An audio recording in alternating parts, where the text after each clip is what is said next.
11/6/1984 చెప్పా పెట్టకుండా ఆర్మీని వదిలి పారిపోయిన 574 మంది సిక్కులను అరెస్టు చేశారు. దేశ విభజన నాడు బెంగాల్ను 2 ముక్కలు చేశారు. ఒకటి తూర్పు బెంగాల్, రెండవది పశ్చిమ బెంగాల్. తూర్పు బెంగాల్ ఇప్పుడు బంగ్లాదేశ్. అలాగే పంజాబ్ని 2 ముక్కలు చేశారు. పశ్చిమాన ఉన్న పంజాబ్ ముక్క పాకిస్తాన్లో కలిసిపోయింది. తూర్పు వైపు ఉన్న పంజాబ్ భారతదేశంలో మిగిలింది. పాకిస్తాన్లో కలిసిన పంజాబ్ ముక్క భారతదేశంలో మిగిలిన పంజాబ్ ముక్క కంటే చాలా పెద్దది. విచిత్రంగా ఈ చిన్న ముక్క పంజాబ్లో మళ్ళీ వేర్పాటువాదం వేలూనుకుంది. భింద్రన్వాలే నాయకత్వంలో ఖలిస్తానీ తీవ్రవాదం పెరిగింది. భింద్రన్వాలేను అప్పటి ప్రభుత్వమే పెంచినట్లు తెలుస్తోంది. చెప్పుకోదగినంత మంది సిక్కుల మద్దతు పెరిగిన తర్వాత అతను ప్రధానమంత్రి ఇందిరాగాంధీని కూడా ఎదిరించాడు.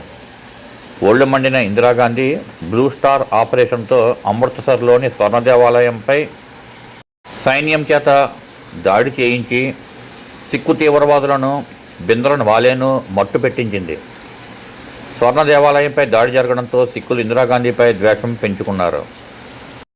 31 అక్టోబర్ 1984 తేదీ నాడు ఉదయం ఇందిరాగాంధీ యొక్క స్వంత అంగరక్షకులుగా ఉన్న సత్వంత్ సింగ్, బియాంత్ సింగ్లు ఇందిరాగాంధీని అత్యంత సమీపం నుంచి కాల్పులు జరిపి హత్య చేశారు. ఆ రోజు సాయంత్రం ప్రధానమంత్రిగా రాజీవ్ గాంధీ ప్రమాణ స్వీకారం చేశాడు. 2 రోజుల తర్వాత ఢిల్లీ తదితర ప్రాంతాలలో కాంగ్రెస్ పార్టీ స్థానిక నాయకుల ఆధ్వర్యంలో సిక్కులపై సామూహిక మారణకాండ జరిగింది.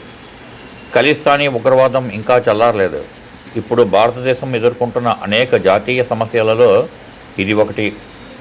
ఇందిరాగాంధీ హంతకుడైన బియాంత్ సింగ్ యొక్క కుమారుడు సరబ్జిత్ సింగ్ పంజాబ్లోని ఫరీద్ కోటకు లోక్సభ నుంచి 70,000కు పైగా ఓట్ల మెజారిటీతో ఇప్పుడు 2024లో గెలిచాడు.